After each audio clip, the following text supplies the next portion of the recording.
ഉദയനിധി സ്റ്റാലിനെ പൂട്ടിക്കെട്ടാനുള്ള തയ്യാറെടുപ്പുകൾ അങ്ങ് സുപ്രീം കോടതിയും തുടങ്ങിക്കഴിഞ്ഞിരിക്കുന്നു. ഇവിടെയും വിഷയം സനാതന ധർമ്മം തന്നെയാണ്. മാസങ്ങൾക്ക് മുൻപുള്ള ഈ ഒരൊറ്റ പരാമർശം BJP അവരുടെ തുറപ്പുചീട്ടാക്കി ഉപയോഗിക്കുന്നതാണ് പിന്നീട് രാഷ്ട്രീയ ഇന്ത്യ കണ്ടത്. ഈ പരാമർശത്തിന്റെ വാലിൽ തൂങ്ങി മോദി വരെ ഈ വിഷയത്തെ ആളിക്കത്തിക്കാൻ ആക്കം കൂട്ടിയിരുന്നു. അതിനിടയിലാണ് ഇപ്പോൾ സുപ്രീം കോടതിയും ഉദയനിധിക്കെതിരെ തിരിയുന്നത്. ഇവിടെ സുപ്രീം കോടതിയുടെ ഭാഷ അല്പം രൂക്ഷമായി പോയി എന്ന് തന്നെ പറയാം. പരാമർശം സൃഷ്ടിക്കുന്ന പ്രത്യാഘാതങ്ങളെ കുറിച്ച് ഉദയനിധി സ്റ്റാലിൻ ബോധവാനാകേണ്ടിയിരുന്നു എന്നതാണത്. ഇതാണ് കോടതി നിരീക്ഷിച്ചുകൊണ്ട് പറയുന്നത്. പ്രത്യാഘാതങ്ങളെ കുറിച്ച് ബോധവാൻ ആവേണ്ടിയിരുന്നു എന്ന പരാമർശത്തിൽ പല സംശയങ്ങളും അങ്ങനെ നിലനിൽക്കുകയാണ്.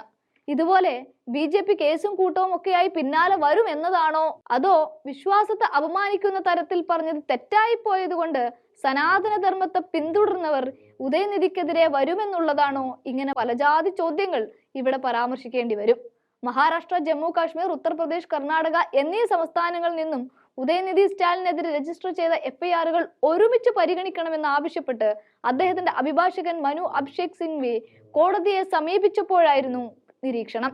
ഉദയനിധി സ്റ്റാലിൻ സാധാരണക്കാരനല്ല എന്നും ഒരു മന്ത്രിയാണെന്നും കോടതി ഇവിടെ പറഞ്ഞു വെക്കുന്നുമുണ്ട്. ആർട്ടിക്കിൾ 19, 25 എന്നിവയുടെ ലംഘനമാണ് നടന്നിരിക്കുന്നത് എന്നും കോടതി ചൂണ്ടിക്കാട്ടി. ആർട്ടിക്കിൾ 19 എന്ന് പറയുന്നത് പൗരാവകാശങ്ങളുടെ സ്വഭാവത്തിൽ 6 സ്വാതന്ത്ര്യങ്ങൾ ഉറപ്പു നൽകുന്നു. അവ ഇന്ത്യയിലെ പൗരന്മാർക്ക് മാത്രമാണ് ലഭ്യമായത്.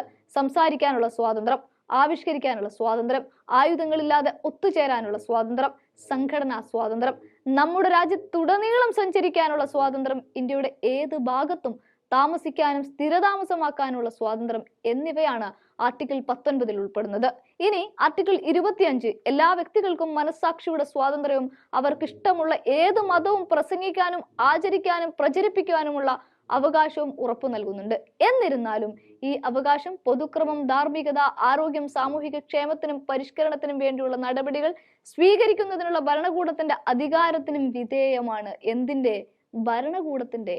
എന്നിരുന്നാലും പ്രചരിപ്പിക്കാനുള്ള അവകാശത്തിൽ മറ്റൊരു വ്യക്തിയെ മതപരിവർത്തനം ചെയ്യാനുള്ള അവകാശം ഇവിടെ ഉൾപ്പെടുന്നുമില്ല. കാരണം അത് മനസ്സാക്ഷി സ്വാതന്ത്ര്യത്തിന്റെ മറ്റൊരാളുടെ അവകാശത്തിന്റെ ലംഘനത്തിന് തുല്യമാകുമെന്നാണ് ആർട്ടിക്കിൾ പറയുന്നത്. ഇവയുടെയൊക്കെ ലംഘനമായിട്ടാണ് സുപ്രീം കോടതി ഇവിടെ ചൂണ്ടിക്കാട്ടുന്നതും. എന്തായാലും ഈ മാസം മാർച്ച് 15 കേസ് വീണ്ടും പരിഗണിക്കുമ്പോൾ ബാക്കിയുള്ള കാര്യങ്ങൾ അറിയാൻ പറ്റും. സനാതനധർമ്മം ഉദയനിധിയെ പൂട്ടുമോ എന്ന്.